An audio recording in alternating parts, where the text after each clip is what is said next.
नाजरीन अस्सलाम वालेकुम। IND टुडे न्यूज़ में आपका खैर मकदम करते हैं। आइए देखते हैं ये तफसीलात।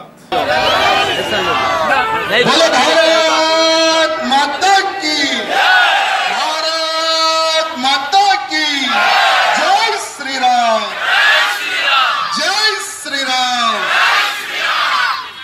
जब पहली बार इस बेगम बाजार छतरी से, यानी बेगम बाजार यानी एक बहुत ही ऐतिहासिक क्षेत्र है और इस क्षेत्र को बेगम बाजार छतरी के नाम से जाना जाता है। और 2012 से भगत सिंह युवा सेना के तत्वाधान में यहाँ पर झंडा वंदन एवं बाइक रैली का तिरंगा यात्रा का प्रारंभ हुआ। वो तारीख से लेकर आज तक हर वर्ष यहाँ पर तिरंगा यात्रा निकाला जाता है, लेकिन ये पहली बार यानी भारत देश के इतिहास में पहली बार तिरंगा यात्रा रोकने का प्रयत्न किया जा रहा है। यह बहुत ही शर्मनाक बात है। आखिर किसके आदेश पर यह तिरंगा यात्रा रोकने का प्रयत्न किया जा रहा है, मैं पूछना चाहता हूं। क्या तुम लोग भारतवासी नहीं हो? क्या तुम में दौड़ने वालों का क्या वो खून क्या चेंज हो गया है? क्या लाल से गुलाबी खून हो गया है? क्या मैं पूछना चाहता हूं। एक समय था जैसे हमारे बुजुर्गण बैठे हुए हैं, इन्होंने वो इतिहास देखा है। हमारे तेलंगाना यानी जब आंध्रा था, कर्नाटक और महाराष्ट्र में निजाम का राज था, तो 7 निजाम हुए और निजाम काल में भी कोई वंदे मातरम भारत माता की जय बोलने वाले को फांसी चढ़ाया जाता था, सूली पर लटकाया जाता था। वो निजाम दौर था। लेकिन सरदार वल्लभ भाई पटेल के कर्तव्यों द्वारा यानी आज ही के दिन भारत देश को आजादी मिली, लेकिन हमारे इस तेलंगाना यानी आंध्र प्रदेश, महाराष्ट्र और कर्नाटक को आजादी नहीं मिली थी। पूरा भारत देश आजाद हुआ, लेकिन हमारा ये राज आजाद नहीं हुआ, क्योंकि सरदार वल्लभ भाई पटेल के कर्तव्यों द्वारा आजाद हुआ। वह समय पर भी निजाम के चंगुल में हमारा यह राज फंसा हुआ था। निजाम का राज था, तो वो समय पर भी कई भारतवासियों ने आवाज उठाई कि हमारा ये राज्य भी भारत देश में विलय होना है। सरदार वल्लभ भाई पटेल जी ने निजाम को एक पत्र लिखा कि अगर तुम विलय नहीं करते हो तो हम तुम्हें सबक सिखाएंगे। ये निजाम को सरदार वल्लभ भाई ने पत्र लिखा, तो निजाम ने क्या कहा, हम तुमसे डरने वाले नहीं, क्योंकि हमारे साथ पाकिस्तान है, पाकिस्तान की सेना हमें सहयोग करेगी। ऐसा निजाम ने सरदार वल्लभ भाई पटेल को कहा। सरदार वल्लभ भाई पटेल ने क्या कहा, सिर्फ 2000 की भारतीय सेना को भेजा निजाम से युद्ध करने के लिए, सेना से युद्ध करने के लिए 2000 सेना को भेजा और सिर्फ हमारी 2000 सेना ये निजाम की सेना को चकनाचूर कर दी। वो समय पर मैं आपको ये इतिहास क्यों बता रहा हूं, इसमें एक अर्थ है। वो निजाम था जो भारत देश के तिरंगे को लहराने नहीं दिया करता था, और ये 8वां निजाम ये मुख्यमंत्री जी बन चुका है। आज हमारे तेलंगाना राज्य के मुख्यमंत्री 8वें निजाम के नाम से चर्चित होने लगे। जब राज नहीं था, यानी तेलंगाना में जब TRS का राज नहीं था, तब हमारे मुख्यमंत्री जी बड़े बड़े मंचों से निजाम को गाली देते थे। बड़े बड़े मंचों से जो निजाम ने जो हिंदुओं पर एवं भारतीयों पर जो अत्याचार किया, उसका उदाहरण देते थे हमारे मुख्यमंत्री। और उन्होंने कहा कि हमारे इस तेलंगाना यानी हमारे इस राज्य को 17 सितंबर 1948 को हमारा ये देश आजाद हुआ, यानी हमारा राज्य आजाद हुआ 17 सितंबर 1948 को। यानी 1 साल के बाद में कई लोग लड़े, युद्ध चला, तब जाकर हमारे इस राज्य को आजादी मिली। मुख्यमंत्री जी शायद आप भूल गए कि यहाँ का आज भी हिंदू जीवित है, आज भी भारतवासी जीवित है। यहाँ पर भले ही कितने भी फोर्स क्यों ना लगा ले, भले ही हमारे कितने भी अतिथियों को क्यों ना तुम अरेस्ट कर ले, ये तिरंगा यात्रा तो निकलेगी ही। इसको कोई मैकलाल ये तिरंगा यात्रा हमारी रोक नहीं सकता।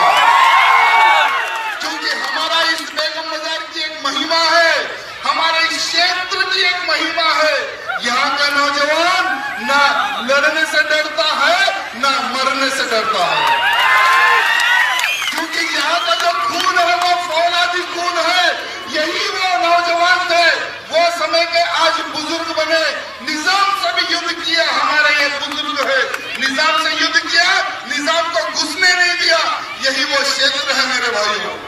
आज बहुत ही दुर्भाग्य की बात है, आखिर तुम तेलंगाना को क्या बनाना चाहते हो? क्या एक इस्लामिक स्टेट बनाना चाहते हो? मैं मुख्यमंत्री जी से पूछना चाहता हूँ। ये भारत देश का एक हिस्सा है, ये एक अंग, एक राज्य है। यहाँ पर जितना अल्पसंख्यक रहता है उससे ज्यादा संख्या में हिंदू भी रहता है। और मुख्यमंत्री किसी भी राज्य का क्यों ना हो, वो हर समाज को एक समान लेकर चलने का कर्तव्य उस मुख्यमंत्री का होता है। लेकिन दुर्भाग्य की बात, हमें ऐसा एक मुख्यमंत्री मिला जो 8वें निजाम के नाम से जाना जा रहा है। यह दुर्भाग्य की बात है। और हमारे इस भारत देश में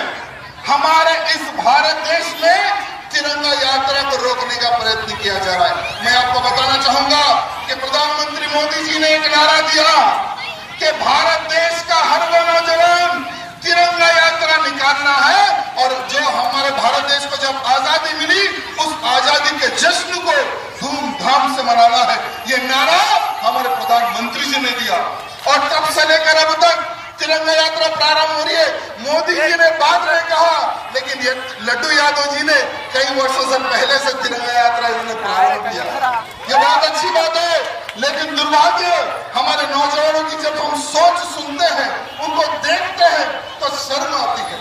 जैसे हम सवेरे 7:30 बजे से मैं पूरी विधानसभा में घूम रहा हूँ, झंडा वंदन कार्यक्रम कर रहा हूँ, लेकिन यहाँ का नौजवान, क्या इतने समय हो गया नौजवान क्यों नहीं हुआ?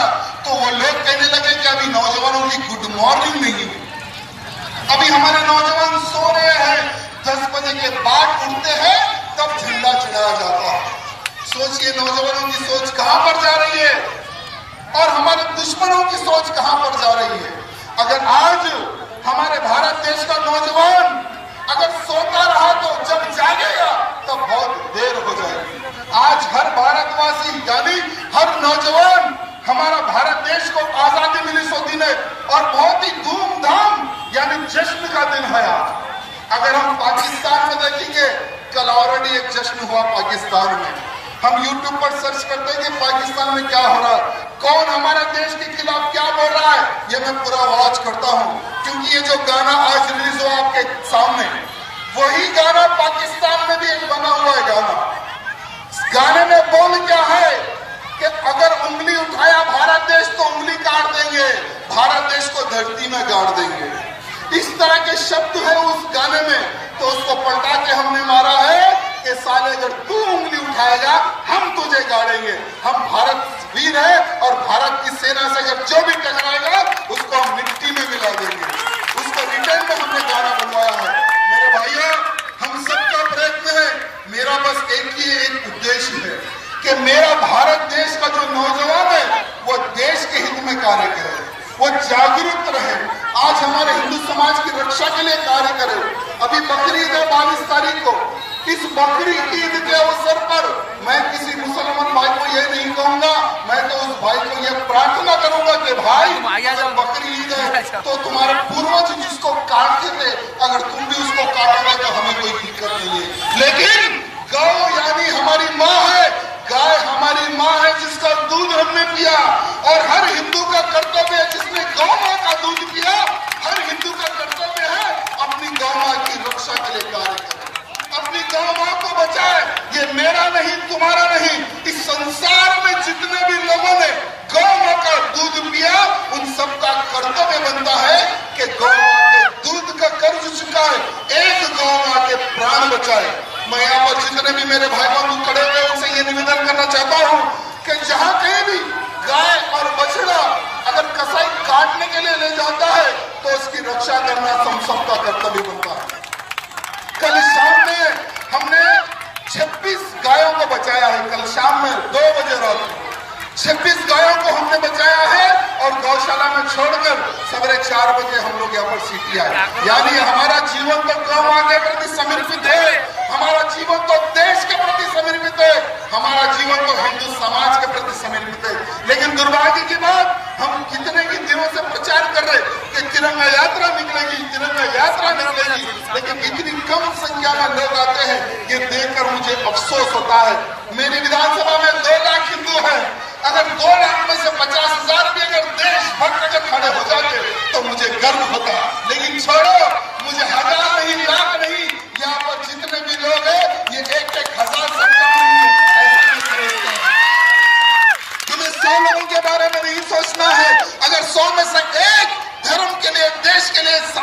अगर खड़े हो जाता है तो उस एक व्यक्ति को देखकर आने वाले समय में 100 पीढ़ी उसको याद करती है और उनको देखकर भी हमारे नौजवान तैयार होते हैं।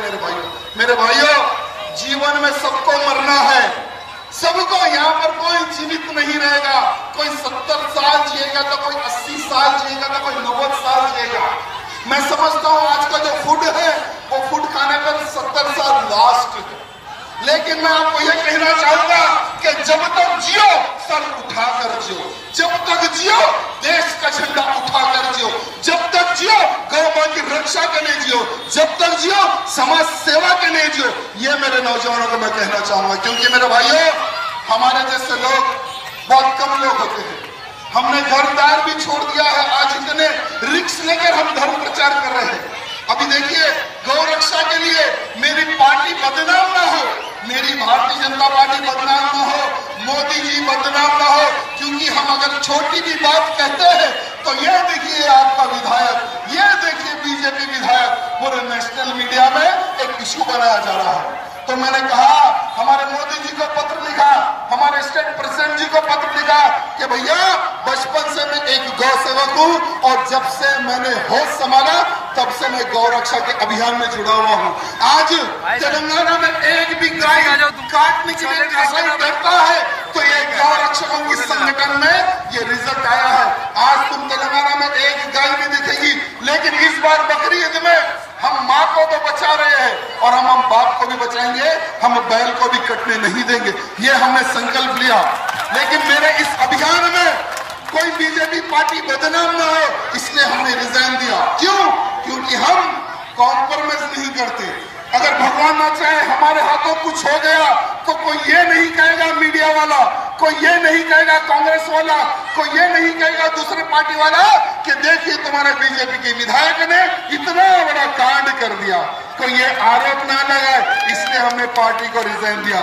लेकिन आप लोगों का प्यार और यहाँ भारतीय जनता पार्टी का प्यार, उन्होंने कहा राजा सिंह तो हमारी रील की हड्डी है, हम उसका इस्तीफा स्वीकार नहीं करेंगे।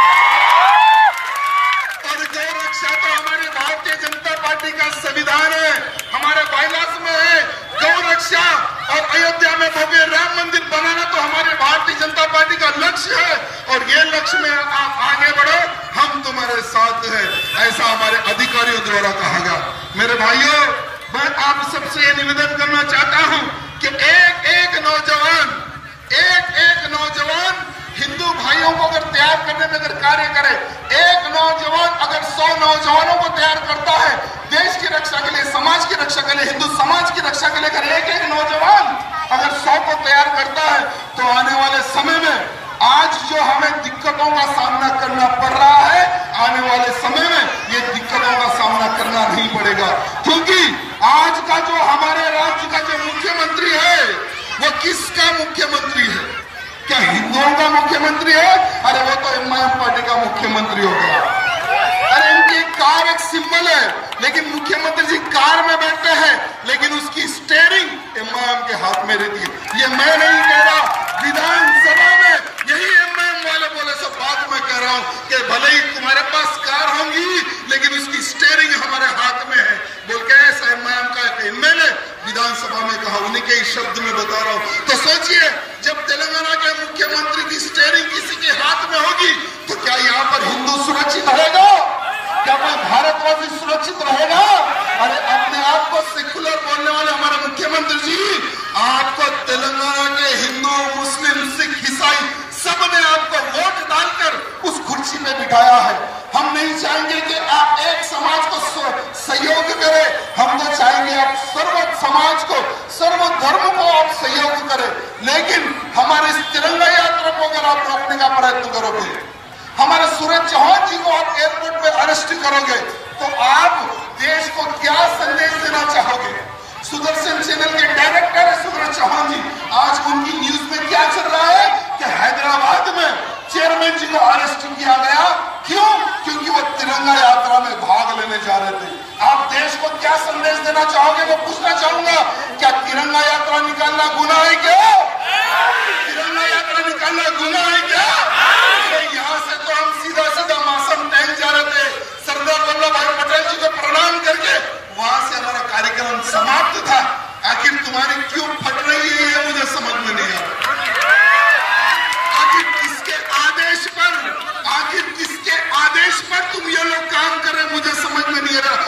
तुम्हारे में दम है तो खुला मंच है, आ जाओ। कम से कम पता तो चले हमारा दुश्मन कौन है। ये हमारे पुलिस के अधिकारी मैं 2-3 दिन से कॉल कर रहा हूँ, पूछ रहा हूँ कि कारण क्या है, तिरंगा यात्रा रोकने का कारण क्या है। नहीं, अब चार मीनार जाने की योजना है। अरे चार मीनार क्यों जाएंगे, चार मीनार क्यों जाएंगे? अरे हमारी कोई योजना नहीं है। अरे हमको हमारी तिरंगा यात्रा जो 2012 से जिस मार्ग पर जाती थी उसी मार्ग पे तो हम जाएंगे, वही मार्ग हमारा है, मार्ग में कोई चेंज नहीं है। लेकिन हमारे अधिकारीगण क्या पता नहीं चार मीनार कहाँ घुस जाएंगे वो के डर है। चार मीनार हम नहीं घुसेंगे। आने वाले समय में तिरंगा और भगवा चार मीनार के पास लहराएंगे। और ये मत सोचिए कि किसी को अरेस्ट करेंगे, किसी को केस बुक करेंगे, किसी के ऊपर तड़ीपार करेंगे तो यहाँ का हिंदू डर जाएगा। आप ये मत सोचिए, क्योंकि यहाँ का हिंदू देश के लिए मर भी सकता है, धर्म के लिए मर भी सकता है और आने वाले भविष्य में आत्मरक्षा के लिए, देश की रक्षा के लिए तलवार भी उठा सकता है। बोलो भारत माता की, भारत माता की जय श्री राम। और मैं हर एक भाई बंधु से निवेदन करना चाहता हूँ, यहाँ से लेकर वहां तक एक हमें बाइक करने नहीं जाना। मैं भी बाइक पे रहूंगा आपके साथ, मैं भी आपके साथ। भैया बाइक का बंदोबस्त कर दे, मैं भी आपके साथ बाइक पे रहूंगा। यहाँ से ले लेकर हमें नेकलेस रोड तक जाना है और डिसिप्लिन में, यानी गाड़ी ज्यादा नहीं बढ़ाना है और हमें डिसिप्लिन में 2-2 की लाइन, 3-3 की लाइन, आराम से हम इस वर्ष की भी तिरंगा यात्रा को सफल हम बनाएंगे। अगर आपने हमारे चैनल को सब्सक्राइब नहीं किया है तो आपको यहाँ सब्सक्राइब बटन दिख रहा है, उसे क्लिक करिए और सब्सक्राइब कीजिए और साथ ही साथ बेल आइकॉन को भी क्लिक करिएगा, जिससे कि आपको ताज़ा अपडेट मिलते रहें।